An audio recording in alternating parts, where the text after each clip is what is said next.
A release after barely 2 weeks looks like August housekeeping. Then the 49ers bring back a lineman they cut 8 days earlier, add a veteran edge, and the first move no longer stands alone. There is also an aggressive recovery timeline aimed at Australia and a contract theory with no evidence but enough noise to reach Santa Clara. Faithful, lock in. We are opening this board to separate correction, preparation, hope, and pressure before every piece moves again. If you want the behind-the-scenes read without the fan fiction, hit the like button. Start with the piece that came off the board. The 49ers released Khalil Herbert, according to Adam Schefter, only 2 weeks after adding him.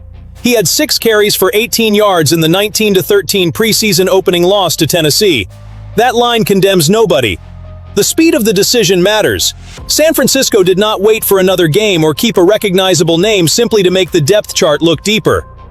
Herbert brought real experience. At 28, he had played for the Bears, Bengals, and Jets, appeared in 63 games across 5 seasons, and produced 1,957 rushing yards and 9 touchdowns on 416 carries. This was no unknown player leaving. It was a short trial ending abruptly.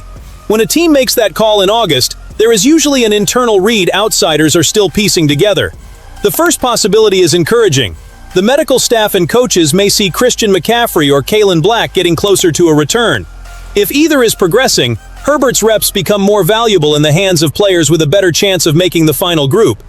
In that scenario, the cut clears space for a cleaner evaluation before the second preseason game against the Chargers. The other read is tougher. Maybe the 49ers did not see a role worth extending after 15 days and 6 attempts against Tennessee. That does not mean Herbert cannot play. It means reputation does not buy unlimited patience on a roster pressured to find answers now. John Lynch and Kyle Shanahan must identify who can protect this offense if the starter is unavailable, not who owns the most familiar resume. The move tightens the competition around Sincere McCormick, Zamir White, and Patrick Taylor. They gain opportunity but lose a shield. Every bad run, missed protection, or hesitant read becomes easier to see. More reps create more chances to convince the staff and fewer places to hide. Watch how the remaining work gets divided. Who goes first? Who gets third downs? Who handles pass protection? Those choices will show whether San Francisco is building a temporary bridge to McCaffrey and Black, or searching for a reserve who can survive inside the main plan. The release created room without revealing who gets it. The calendar adds pressure. The cut came before joint practices with the Chargers, an ideal setting to test these backs against another defense and expose habits hidden in camp. If the 49ers wanted to widen the competition, the right test just arrived. More eyes, less familiarity, and no protection from practicing against your own playbook. That answer will matter during the next 2 weeks. That roster churn has another side. The 49ers signed defensive lineman Victor Dimukeje and offensive lineman Zakelj to 1-year deals before preseason week 2. San Francisco cleared the spots by releasing Khalil Herbert and offensive lineman Keon Smith. Herbert's exit opened the first question. Smith's departure explains why Zakelj is already back. Zakelj had been released 8 days earlier when the team added Doug Kramer Jr. He had missed a week of practice with an elbow injury, so the move never felt like a complete verdict on his ability. Then Smith played 33 snaps at right guard last Thursday. He struggled as a run blocker and allowed 2 pressures. The staff watched the tape, compared its options, and quickly brought Zakelj back. That is live roster correction. Smith received the opportunity, but his performance did not hold the job. Zakelj gets another opening, and his familiarity with the system matters when the team needs usable offensive line reps immediately. Dimukeje addresses a different problem. Arizona drafted him out of Duke in the 6th round in 2021, and he played for the Giants last season. His best year was 2023, when he generated 17 pressures and 4 sacks. At 6'2" and 265 pounds, he gives the 49ers another experienced edge who has also dropped into coverage. From 2022 through 2024, he was targeted at least 4 times in coverage each year. The caution comes from his workload. Dimukeje played 368 snaps in 2023, fell to 152 the next year, and logged only 16 for New York last season. A 1-year deal guarantees nothing. It gives him a lane to compete.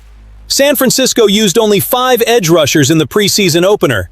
If Nick Bosa sits and Keon White or Sam Okuayinonu play sparingly, Somebody must absorb those snaps without draining the established rotation. One signing responds to the guard tape, the other protects the evaluation schedule on the edge. Neither is a blockbuster. Both show a staff correcting weaknesses before week 2 instead of waiting. The focus now shifts to a recovery that could reshape the offense. George Kittle tore his Achilles in January, has not practiced this summer, and is navigating a process that rejects shortcuts. Even so, he has not abandoned the possibility of playing in week 1 against the Rams in Melbourne. Kittle said he has a chance. He is running hard, reaching top speed, and hopes to return to padded practice sooner rather than later. He is also checking every box without doing something reckless. That is the balance San Francisco must protect. His competitive drive pushes the timeline forward. The injury demands that doctors, coaches, and the player do not confuse progress with permission to accelerate everything. But faithful, this is the part nobody should ignore. Kittle is very confident he will not open the season on the PUP list, which would cost him the first 4 games. He also said his medical team and surgeon believe week 1 remains possible. That is not a promise he will be active.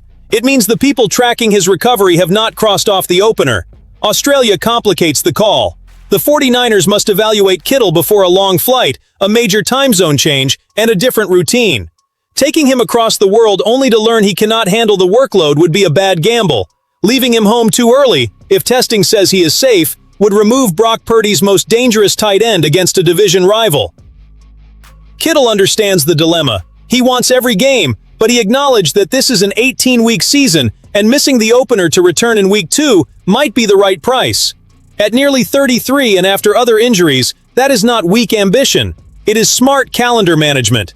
January cannot be won if August turns progress into a setback. Jake Tongas and Luke Farrell must prepare the offense to start without number 85. Tongas produced 34 catches, 293 yards, and 5 touchdowns in 2025. Farrell brings strength as a blocker in 2 tight end formations. Together they can divide part of the job. Neither can recreate Kittle's danger after the catch, chemistry with Purdy, or ability to change a formation's meaning without a substitution. In our war room, we all want Kittle in Australia. The real question is what evidence should control the decision? Top speed, a full week of contact, or medical clearance without that workload? Tell me in the comments where you draw the line. I would rather lose him for the opener than compromise his season. But if he clears every test, fear alone should not stop him. The medical read inside the building must beat both anxiety and excessive caution. Then the same offense produces the day's strangest rumor. Christian McCaffrey has not practiced since August 8th because of what the 49ers called tightness. With no further public details, a theory reported by Mike Florio began circulating in league circles. Perhaps the running back is reducing his participation while seeking a contract adjustment. The theory comes from timing. Days after Bijan Robinson and Jahmyr Gibbs pushed the new money average at the position to $22.5 million per year, McCaffrey stopped practicing. His contract calls for a non-guaranteed $12.5 million in 2026. He is also coming off a massive season, an NFL-leading 413 touches, 2,126 scrimmage yards, and 17 touchdowns. Those pieces make the conversation tempting. They prove nothing. There has been no public request for a raise, agent statement, missed meeting, or reported clash with the front office. A sequence of dates can support a hypothesis. Turning it into a contract war would fill the silence with the loudest story available. Kyle Shanahan's handling offers a read closer to the field. Asked whether this could linger, the coach said no. His concern was allowing McCaffrey to push through tightness, suffer something serious, and miss a month. The team trusts his work and wants him ready for week 1 without turning a manageable issue into a real injury. That explanation fits the preseason. McCaffrey was unlikely to carry a meaningful workload in these games.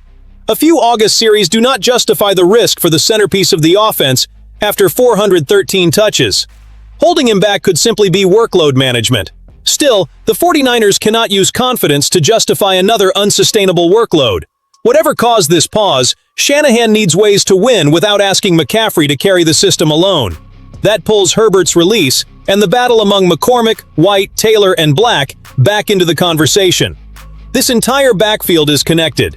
If evidence of a negotiation appears, we will analyze it. Until then, watch the practice field, the tightness, and the division of reps. The Rams opener is September 10th in Melbourne.